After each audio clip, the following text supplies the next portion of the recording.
My golden child sister is demanding I give her my wedding venue, and my parents are on her side. Last week, my parents hosted a family BBQ, and in the middle of it, my sister announced her pregnancy. Everyone was happy for her, and during the celebration, she asked me in front of everyone if I would let her use my wedding venue for her wedding as she thought it was beautiful and cannot plan it herself right now. This wedding venue was one in which my fiancé and I are set to have our wedding in a few months, and the venue we have waited to be free for 3 years. Everyone expected me to say yes, but I firmly said that as much as I love her, she isn't having my venue. Well, she started crying and stormed off. As soon as she did, Nan told me that I was being selfish because she needed the venue more than I did. I tried to defend myself, and my mother said to me, "You waited 3 years? Would it have unalived you to wait a few more months? When has your sister ever asked you for something?" A few comments later, my fiancé got really mad at everyone, and we left before he absolutely tore them a new one. My sister later called me crying and said that it was unfair that I always get what I want and that I could have done this one thing for her. My brother-in-law then called me and apologized for the inconvenience. He told me he had discussed it with my sister and she had told him she would not ask. He is properly mad at her now and warned me that my sister is blaming me for potentially ruining her marriage, when in reality, she has done this to herself. My father has sent me about 5 texts along the lines of,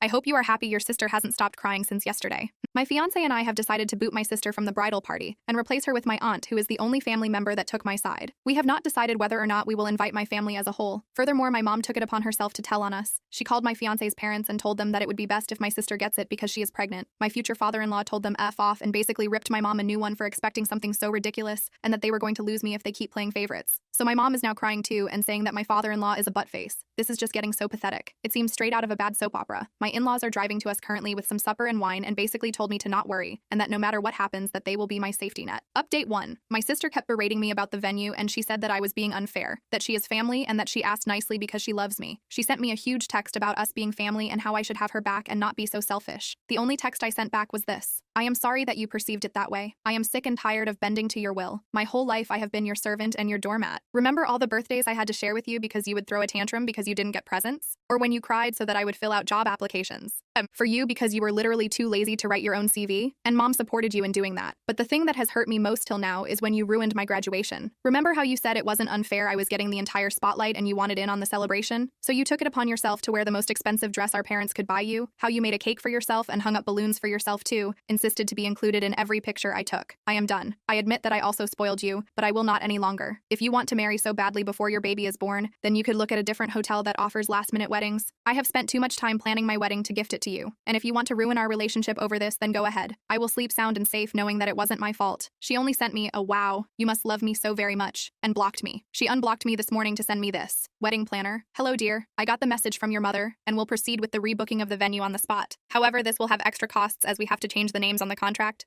Please come by my office tomorrow so we can sign the new contract." My parents. My parents haven't actually written to me since the thing with my father-in-law. My older brother contacted me and wanted to know what happened because he got a weird story from mom and dad. Mom had told him that I had offered previous to the BBQ to give up the venue to my sister and that I humiliated her. I told him what really happened and he had no problem believing me. We talked a lot about our parents' behavior and he confessed that him moving was partly due to our parents being jerks to us. He told me that mom had gotten mad at me for betraying my family. We called my planner and she was actually really horrified. She told me she had never talked to my mother since the day we went to book the venue. She assured me that even if they were to call and say that I wanted it, I had to be present to make any changes. So we informed everyone that will work for us on our wedding and they offered to hire security for that day at a reduced price. Update 2. My sister is now brigading against me on Facebook, making constant passive-aggressive remarks and claiming I have made her depressed. I have received many messages from her friends saying that I am beach for treating her that way. I blocked every attempt at online harassment and my sister as well. But 2 days ago, my sister's best friend egged my car. I called the police and my neighbor, whose hobby is to look outside the window and spy on people, identified them too. She is a grumpy lady but actually very lovely once you get to meet her. After not talking to my parents in several days, they called and asked if we could talk things out. I was wary but agreed to meeting them with my fiancé in our apartment. When they arrived, you could tell my mom had been crying, and I honestly felt bad for 10 whole minutes. Turns out my sister is just an eye hole. No medical history, no diagnosis, nothing. We started chit-chatting awkwardly, then we began talking about the matter. My father first asked us why we canceled the caterers, to which my fiancé responded that we didn't want to have anything they could hold over our heads. Dad acted offended and said he would never do that, to which I said better safe than sorry. My mother continued with calling me disrespectful for talking in that manner to them. I called the disrespectful for all what they had said and done over the last few days. We got in a heated argument about the venue again, to which my father repeated the "it doesn't matter where you get married but the person you are marrying" bullcrap. And finally I gave him the the comeback, "Yes, Dad, exactly. But isn't it weird how that only applies to me and not my sister? As long as she is marrying brother-in-law, it doesn't matter where, right?" It was quiet, and my father was red like a tomato and gasping for air like a fish on land. My mother was quietly crying again. So I said, "Well, I am waiting for your reasoning." My father slapped his hands on the table and went on a rant about family and sacrifices, and how a loving family should do what's in their power to make each other happy. I just responded, "Like how you tried to make me happy on my graduation day? You know about the time my sister smashed my cake because she wasn't in the limelight?" Quiet again. My mother quietly said, "Why do you hate us so much?" I looked at her and said, "I could ask you guys the same thing." Again, nothing. My parents knew that they had messed up, but they were not ready to admit it. My mother tried to guilt trip me, saying that my sister is miserable, that she hasn't gone out in days because people judge her so much. My father went on a tangent on how my little sister just needs more time and attention because she is the youngest. So basically excusing her behavior. I told them that I felt hurt because I now saw their blatant favoritism, that they didn't even try to conceal the fact that they loved my sister more. My mother tried to say that's not true. We love you all the same. I wasn't having it. I opened a list I had written on my phone where I had written every point I could remember about them putting my sister before me. It was a very long list. Some had dates to it, some were more specific situations. When I was finished, my parents were horrified, beet red, and near tears. They wanted to start explaining again how I was wrong, but I said that this conversation was leading nowhere. They either set family counseling up for us and apologized to me, or they won't be invited to the wedding. They left and haven't called since. Update 3. After I last spoke to my parents, they did not let go of their position. I was the bad guy. I was responsible for my sister's depression and her failing relationship. It went so far that I had to block them and change my number as they were contacting me from relatives' phones and so on. It was a real bummer, especially during a time that should be so special. I was harassed by my sister and her entourage on Facebook and Instagram, so I simply deleted it. It was a mentally draining time, but my husband's family and friends and my brother helped me get through it. I had basically cut off every family member that had given me crap for keeping my wedding date. My nan came to my door a few days before the wedding, begging to let her come. I had a long talk with Nan, and she ended up apologizing even though she still failed to see the logic in switching weddings. But she did not want to pressure me and wanted to be there for me. We hugged it out, but our relationship is not back to normal yet. The bachelor party was amazing. We were cooking until dawn and everything turned out to be delicious. My husband made a beautiful 3-layered cake. Wedding day. The morning was really good and relaxing, but then came time to leave for the ceremony. We were at the venue taking before pictures with my friends when I saw my sister's car approaching the venue. One of my friends ran to the venue to get one of the security people that we hired. I really didn't want another Hulk smash moment at my wedding. She had been angry and crying, and as soon as she saw me, she started screaming obscenities. Apparently, I am a filthy beach that made her fiancé break up with her. She was possessed, and at that moment, I couldn't help but feel pity for her. A thing to explain is that in the mornings, the plants are always watered at the venue by some of these sprinkler systems. Thus, the earth was a bit muddy. The next thing happened really fast. My sister bent down to take mud and was getting ready to throw it at me in my dress when my maid of honor sprinted towards her and pushed her so that she fell with her butt into the flowers. The security officer arrived seconds later and removed her. And with that, I had enough ammunition to file for a restraining order against her. I didn't even want to file a police report at this point. I just wanted her to stay away from me. The rest of the day was just amazing. I married my best friend, the love of my life, and just my rock. My brother walked me down the altar. We all cried at the vows. It was just spectacular. Of course, I missed my parents, but it is what it is. The celebration was very funny. My husband had studied a choreography to a Taylor Swift song with his groomsmen, and the speeches could have been from a stand-up club. We left for our honeymoon, and when we came back, I decided to start looking for jobs in a different city. I didn't want to lose my friends, but I just felt like I needed a clean break. I got a new job at a university in a bigger city, and we are currently in the process of moving. But maybe the biggest change, and also the most cliche change, is that I am pregnant. It is a classic honeymoon, baby. I have only heard through people in town about the rest of my family. My sister is still going around telling people that I was the reason my brother-in-law broke up with her, and that I was trying to dox her. She has moved in with my parents again and refuses to work. Nan told me that the last time she saw my parents, they looked exhausted because my sister was behaving like a baby. I guess their parenting is catching up with them. I can only say that I am really happy right now. It hurts having lost family, but at the end of the day, cutting out toxic people is the best I could do.